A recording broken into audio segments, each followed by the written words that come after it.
bagaimana hukum memberi pinjaman kepada orang membayar angsuran riba? Jazakallahu khairan. Waalaikumsalam warahmatullahi. Bagaimana hukum memberi pinjaman seseorang dalam rangka untuk Membayar angsuran dan menutupi angsuran riba? Memang di sana ada dua sudut pandang yang perlu kita perhatikan ya. Yang pertama dari sisi orang yang membayar, yang kedua dari sisi orang yang membantu. Ada orang punya utang riba, ada orang punya utang riba. Nah, ketika utang itu dibiarkan di tempat kita, itu akan terus bertambah. Dan kalau orang telat bayar, nanti dia kena penalti.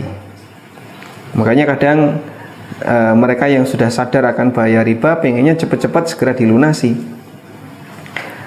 Karena itu jika tujuan orang ini melunasi riba dalam rangka untuk menghindari penalti ya, dan dalam rangka untuk menghindari tambahan, maka insya Allah yang dilakukan adalah perjuangan membebaskan diri dari riba.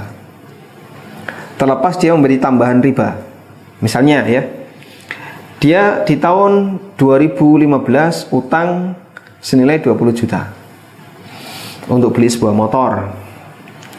Bunganya anggaplah misalnya 10%, sehingga 2 juta dalam waktu berapa? 10%? 1 tahun. 1 tahun, berarti 5 tahun 50%. Sehingga 20 juta, cicilan selama 5 tahun jadi 30 juta. Lalu dia bertobat di tahun 2017. Dia sudah nyicil sampai 2017 dia tobat. Nah, ketika dia tobat, maka bagi orang yang punya masalah dengan riba, dia harus memperjuangkan bagaimana caranya agar tidak nambah riba. Gimana? Menawar ke pihak bank agar dihilangkan bunganya. Misalnya gimana? Dia datang ya, Pak, saya mau bayar sisa pokoknya saja.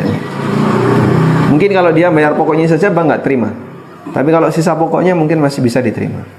Nah, dengan negosiasi yang bisa dia lakukan agar dia hanya bayar sisa pokoknya saja. Kok nggak berhasil, ternyata nggak berhasil, tetap harus bayar pokok plus bunga tapi sudah dikurangi ya.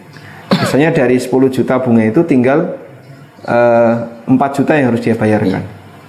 Nah, sehingga total yang diterima oleh bank adalah 24 juta. Lalu dia pinjem, ini direstui atau dikabulkan oleh pihak bank. Sementara dia nggak punya uang tunai, lalu dia pinjem kawannya senilai sekian belas juta untuk nutupi kekurangan utang. Maka berarti kawannya ini membantu dia untuk menyelamatkan diri dari transaksi riba yang berkelanjutan. Insya Allah ini termasuk amal soleh, sebagaimana orang ini sudah berupaya untuk membebaskan dirinya dari riba. Baik, sehingga kita melihat dari dua sudut pandang. Orang yang meminjami itu berarti dia sedang membantu orang untuk menyelamatkan diri dari riba, sedangkan orang yang dibantu ini berusaha menyelamatkan diri dari jangan sampai ada penalti, dan kalau bisa dipangkas ribanya. Nah, kerjasama seperti ini penting. Alhamdulillah seperti yang sudah kita lakukan ya, bareng-bareng bersama kawan-kawan IBR, membantu masyarakat untuk membersihkan dari riba-riba yang mereka miliki dengan transaksi dengan bank. Dan itu upaya yang bisa kita lakukan dalam rangka membantu kaum muslimin untuk membebaskan dari riba. Wallahu a'lam. Tapi yang dimaksud dari Pak Budianto ini angsurannya, Ustaz. Jadi banyaknya angsurannya saja. Kalau begitu berarti besok masih ada saldo lagi itu, Ustaz. Kalau begitu berarti dikasih syarat. Saya mau memberikan pinjaman tapi dengan syarat tutup sekalian, dan ribanya tolong dipangkas.